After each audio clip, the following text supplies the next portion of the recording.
Ya, kalau informasinya itu yang kita utamakan, maka siapapun orangnya dan orang itu secara menurut insting jurnalistik kalian itu memang orang ini masuk akal untuk tahu, ya, ya itu bisa jadi sumber berita. Ya, misalnya yang nggak masuk akal, Anda tanya orang yang hobinya nongkrong di jalan, tapi dia tidak pernah datang ke kelurahan, tidak pernah datang ke kecamatan, dan tidak tahu seluk-beluk birokrasi, tetapi dia bisa cerita, ya jangan kemudian Anda percaya saja gitu.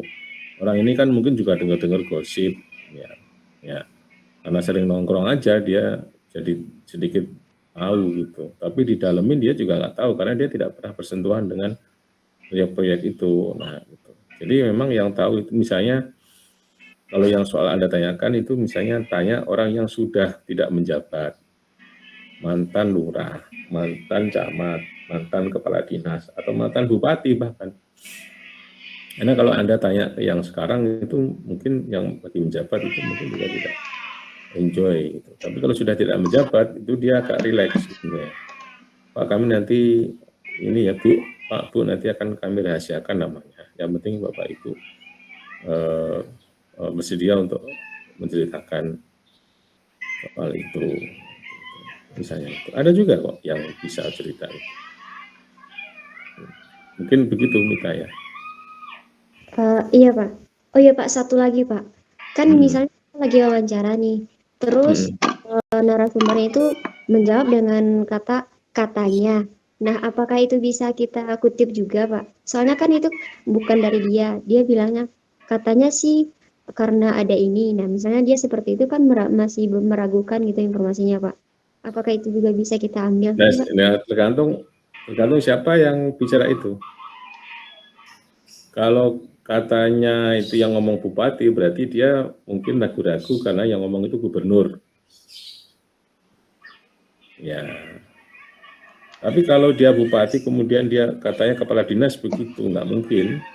Ya, nggak mungkin, karena dia pasti mendapatkan laporan dari kepala dinas. Jadi seorang orang-orang penting itu tidak, dia juga akan berpikir panjang kalau menyampaikan data itu ragu-ragu. Yang paling sering itu ya no comment itu. Dia tahu datanya dia tahu banyak tentang yang terjadi, tapi dia tidak mau cerita, itu no comment. Nah, kalau katanya camat begitu, nah itu artinya dia sendiri menyudutkan anak buahnya kan.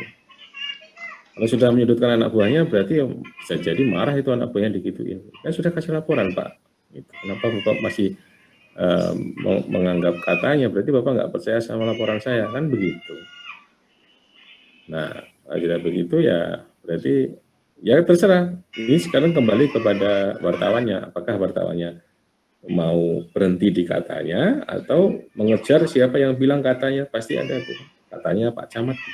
Jadi Anda tanya ke Pak Camat. Mulai kalau Anda ketemu camat, siapa bilang itu? Bupati bilang katanya Pak Camat. Loh, nah kan dia kaget. Kan sudah saya laporkan, memang begitu. Kenapa masih bilang katanya? Nah, umumnya gitu ya, umumnya begitu. Nah, makanya apa namanya? Kadang-kadang ini juga betul juga disampaikan oleh Mita. Kadang-kadang kita itu sebagai jurnalis itu lepas dari kenyataan atau dari substansi siapa yang kita hadapi. Nah, seorang bupati itu dia akan mudah bertemu dengan wartawan kalau pastinya kalau beritanya itu meningkatkan publikasi dia. Makanya wartawan muda banyak sekarang bertemu dengan pejabat-pejabat, wartawan muda banyak bertemu dengan menteri. Tapi kadang-kadang dia lupa bahwa substansinya sepertinya yang dihadapi itu adalah sosok politik yang tentu saja dia tidak mau dijatuhkan begitu saja gitu. Maka hati-hati gitu. Maka hati-hati ya. Hati itu artinya jangan merasa bahwa sudah dekat bupati dan segala informasi itu pasti gampang. Ternyata enggak juga gitu. Apalagi nanti Anda juga akan berhadapan dengan di kantor ya kan, di kantor nanti Anda bertemu dengan editor Anda, bertemu dengan redaktur Anda yang mungkin saja itu akan mengedit tulisan kalian itu yang akhirnya jadinya tidak sesuai dengan harapan kalian. Itu jangan, artinya di situ ya. Jangan merasa terlalu bangga dan juga jangan terlalu merasa patah arang gitu. Wah, tulisan saya ini dihilangkan gini-gini nih.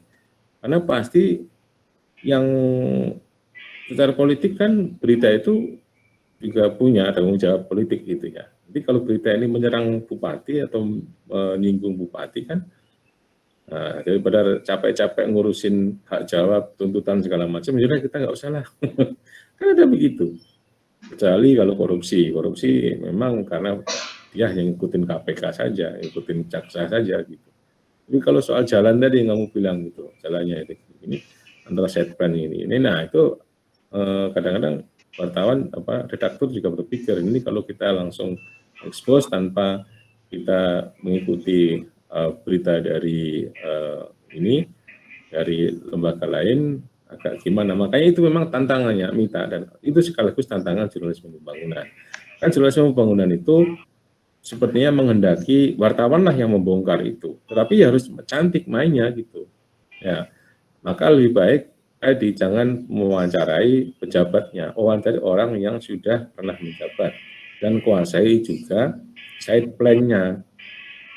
Kemudian wawancarai orang-orang yang terdampak dengan jalan yang itu. Gitu.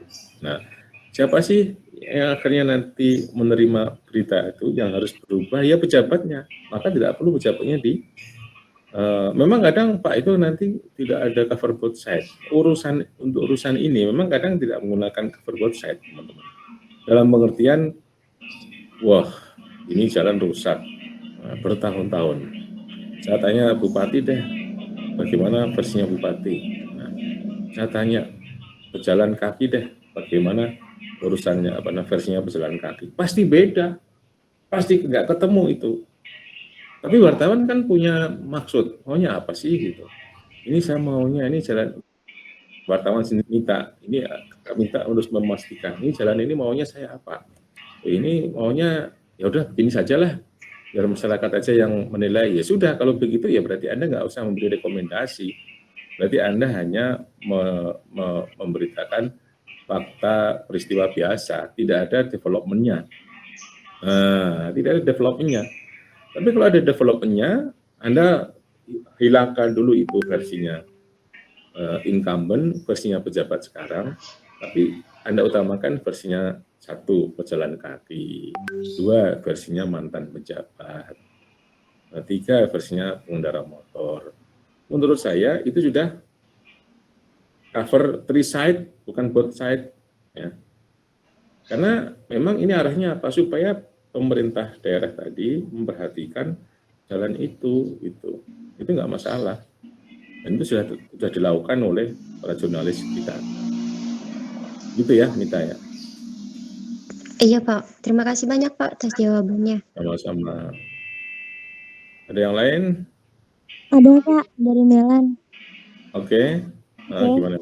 Pertanyaan dari Melan itu karena daerah Melan itu kan mau ada perpindahan ya dari Kabupaten Lebak ke Kabupaten Cilangkahan. Akan ada rencana perpindahan itu, jadi akan banyak pembangunan, contohnya landasan pesawat, jadi nanti ada kayak bandara gitu. Lalu pembangunan yang saya bingungkan ini Pak, kemarin kan saya bilang yang gereja aja kan ada pemberontakan gitu kan, dihancurkan gitu. Apalagi ini kan dulu kan ada waktu zaman Jepang itu ada pembangunan rel kereta api. Nah, otomatis ketika kami berpindah kabupaten itu rencana itu akan dilanjutkan. Jadi dari stasiun Rangkas Bitung akan dilanjutkan ke daerah saya. Kebetulan daerah saya daerah wisata Sawarna ya, Pak. Nah, tetapi rel-rel kereta, maksudnya tempat-tempat rel-rel itu kan sudah ditandai milik AI, tapi masih saja kayak ditanami kayak apa ya, sawah gitu kan, terus pohon kelapa, terus ada yang ke sebelah sananya rumah-rumah gitu. Itu kan otomatis kalau sepertinya itu sudah emang itu dari dulu emang udah tanah KAI, karena itu kan sudah ada sejak zaman Jepang gitu kan.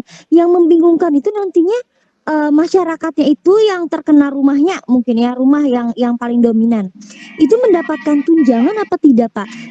Sedangkan kan itu sudah dicap itu milik KAI memang sejak zaman Jepang dulu gitu. Karena itu sudah waktu itu kan sudah ada kereta gitu kan. Nah itu yang menjadi yang menurut saya lumayan membingungkan gitu.